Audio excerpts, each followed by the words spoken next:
This video is about how to draw complex figures using static methods.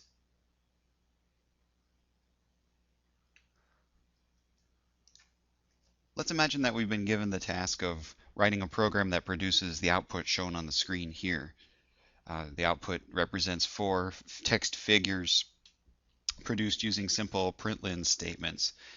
Now, using what we've learned so far in this chapter, it would be fairly simple to write a program that produces this output. The difficulty in this task is figuring out a way to write that program well, using a good structure so that it represents the output effectively and so that the code of our program doesn't contain unnecessary redundancy.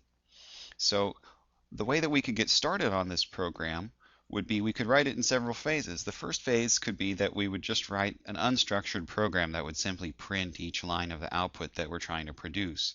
That's not the structure that we're going to end up with in our program, but it's a good starting point. So let's look at the output for a moment. Here is the output as text. So we could go and copy and paste that output into our editor program like this. We've made a class already to store that output, so I could paste these lines into here into my program. Of course, if I want the program to produce those lines as output, I would have to wrap each line with system out println and quotation marks. So if I did that for each of the lines of the output, the lines would look like this. So to save some time of typing, I'm going to go ahead and copy and paste all of those lines into the editor here. So there are our lines of println statements. I'm going to select those lines and indent them to the proper level. So there's our initial stab at this program. If I save that and compile it, you'll notice that it actually doesn't compile successfully. If you just do the trivial process of converting these into println statements, you'll notice that some of these characters can't be printed literally. These backslash characters have to be encoded as escape sequences. So each backslash has to be replaced with 2 backslashes. So I'm going to go through each of the lines that have backslashes in them and replace those.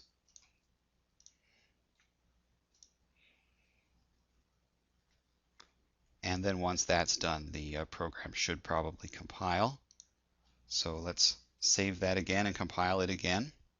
Now the program does compile. When I run it, it looks like it produces the right output that we're looking for, these 4 text figures.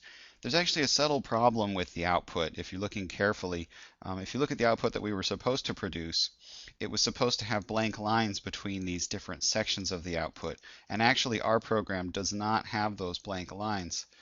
If you look at our source code, there are blank lines in the source code, but that does not necessarily lead to blank lines in the output. If you want a blank line, you have to insert a system out println statement with nothing inside of the parentheses. And so I'm going to go ahead and do that after each of these chunks of output here. We don't need one after the final chunk of output. They're just to separate the figures. And now with that change, we see the blank lines between each of the figures here. Okay, so I've completed the first version of this program. This will be sort of the unstructured version of the code. But I wouldn't say that that's the best we can do here. Now that we're learning about static methods, I think that we should consider using static methods in this program to represent the structure and the redundancy of the output that we're producing. Most students, when they learn about methods, they mostly appreciate them for eliminating redundancy. So if you're looking at the output on the screen right now, you're probably seeing some groups of lines that are repeated. And so maybe you're thinking about how to make methods to consolidate that repetition. And that is an important use of methods, but let's not forget about the other use of methods that we're talking about in this chapter, which is for structuring a program. So when I say structure, what I mean is that you can look at the output that we're trying to produce and break it down into the major tasks that the program is performing. In the case of this program, we're basically drawing 4 text figures. If you look at the output, you can sort of see this figure here is the first figure that we draw. If you use a little bit of imagination, you can say that that figure looks something like an egg. Here is another figure that we're drawing. It looks something like a teacup. And this third one here is supposed to look like a stop sign. And then this fourth figure down here, let's say that that looks like a hat. So those are kind of the 4 major chunks of output that this program is producing. And if you think about those 4 chunks of output as being the major tasks of the program, the methods that you write in the program should represent that structure. And particularly when you read the main method of the program, it should show a good summary of that structure so that someone reading the main method can tell what are the major tasks that the program is doing. So what I'd like to do is make methods to represent those 4 figures there. If we go back to our source code, these are the lines of the first figure and these are the lines of the second figure and so on. If I break my main method apart into smaller methods, we can have a method that does each of those 4 pieces. So as we've learned, the syntax for a method is to say public static void and then the name of the method. Since this method is drawing that egg, why don't we call this the egg method? And then in braces, you put the lines that you want to be contained in this method. We could do the same thing for the other 3 figures. This one here is sort of a cup, I think we said, and that contains these lines of output. This one here is the stop sign, contains these lines of output, and this last one is the hat. So those are our 4 methods. Now that I've written those, if I compile and run this program again, you'll see that actually there's no output at this point. Even though we have all the code in these methods, we've forgotten another step, which is now that you've declared the methods, that doesn't actually tell Java to execute them. We've just described them. So if we want to execute them, we have to have main call the methods. So we write the names of the methods we want to run, followed by parentheses and a semicolon. So the 4 figures that we're drawing, we're supposed to draw the egg, and then the cup, and then the stop sign, and then the hat. So cup, stop sign, and hat. So let's try that. If we compile that and run it, now we're back to the correct output that we started with. The reason that this version of the program is better than the first version, even though they have the same behavior, is that this one, if you read the main method, it's very concise, and you can tell fairly easily what the program is doing. This program draws an egg, and then it draws a cup, and so forth. And it's much easier to look at that and see at a high level what tasks the program is performing. Another advantage of the structured approach that we've just introduced here is we could run one of these methods more than one time if we wanted to. So for example, if I put 2 calls to stop sign in the main method, then the output that we'll see is that the program actually draws 2 stop signs back to back. So that represents the structured version of the program. There's yet another level we can improve this program, and that's to look at the redundancy. So maybe we could write a structured version of this program that eliminates all the redundancy that we've seen. For example, if you look over here at the output, you'll see that there are some lines that are repeated a couple different times. If you focus on this group of lines that I've highlighted here, the top half of the egg figure, you'll also see that top half of the egg figure appear here in the top of the stop sign, and it also appears once again down here as the top of the hat. And if I color code these different pieces, the purple pieces are those top halves and the green pieces are the bottom halves. And there's even this line thing here that gets drawn as the bottom of the teacup, and it's also drawn here as the bottom of the hat. And so maybe that's a method as well. So let's make methods that represent those repeated pieces so that we only have to write those println statements one time. So we'll keep the methods that we already wrote, like egg and stop sign, but what we'll do is, if we see a piece like this that gets repeated, we'll cut that code out and paste it into its own method. Something like public static void, this part's the top of the egg, so maybe we'll call it egg top. And in that method, we'll print those 3 lines. And now that we have a method for that, everywhere that we want to print those 3 lines, we can simply call that method. And so here in the egg method, we'll say that the task of drawing an egg begins by drawing a top of an egg, like this. And so actually that's an example where one method can call another method. So it doesn't have to be main that executes the other methods. The methods can call each other if a larger method has a smaller task inside of it that it wants to execute.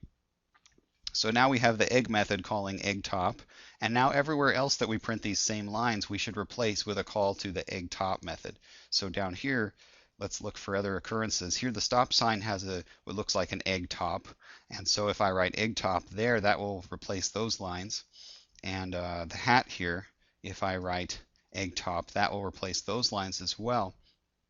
And so the program is shorter, and now those println statements only occur in one place, and that's right here. So we've removed some redundancy. Another piece of redundancy is these lines here, the bottom of the egg. So let's make another method called egg bottom that captures those two lines there. And then when we're drawing an egg, we draw an egg top and then an egg bottom. And let's just look for all the other places that we had that egg bottom. Here it is as part of the cup. So let's put an egg bottom there.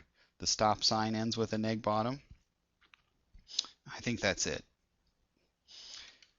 Perhaps a third method we could use is one that represents this bottom line here. It's questionable whether you would want a method just for a single line of output, but we could do that if we wanted to. We could cut and paste and say public static void line, and there's that line there. And now this bottom of a teacup has a line under it, as well as this hat here has a line under it, so we could call line there as well.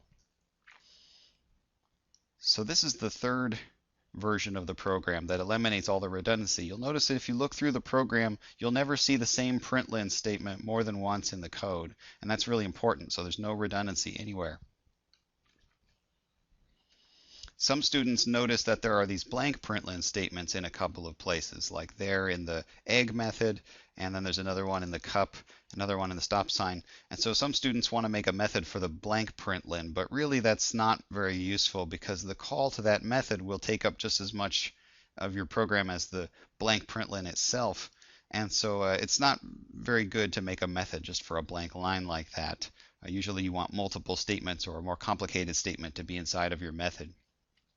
So just to make sure that this thing is still working, let's compile it and run it. And sure enough, we've got the right output here. If you want to see a quick glimpse of how this program executes, you can run it in your editor's debugging software if you have it. This particular program, if we run the debugger,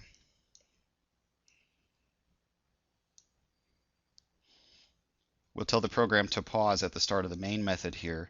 The first thing it does is it wants to run the egg method, so we'll jump inside there. Now we're in the egg method. The first task of the egg method is to draw the egg top, so we'll jump in there.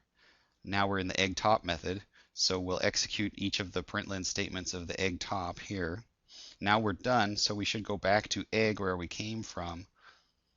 And now we're back in egg. Now the next task of egg is to draw an egg bottom, so we'll jump in there and we'll print the two lines of the egg bottom here. Now we're done with that. So the next task of drawing an egg is a blank println, and then we're done with the egg. So now we'll jump back to main, and now main's going to go on with the cup and so forth. So that's the rest of the execution of this program.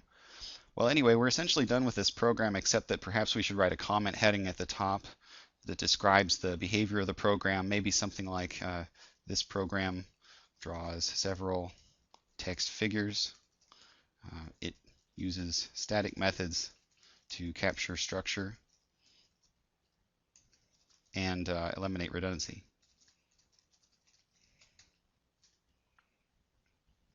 And that's our solution to this problem.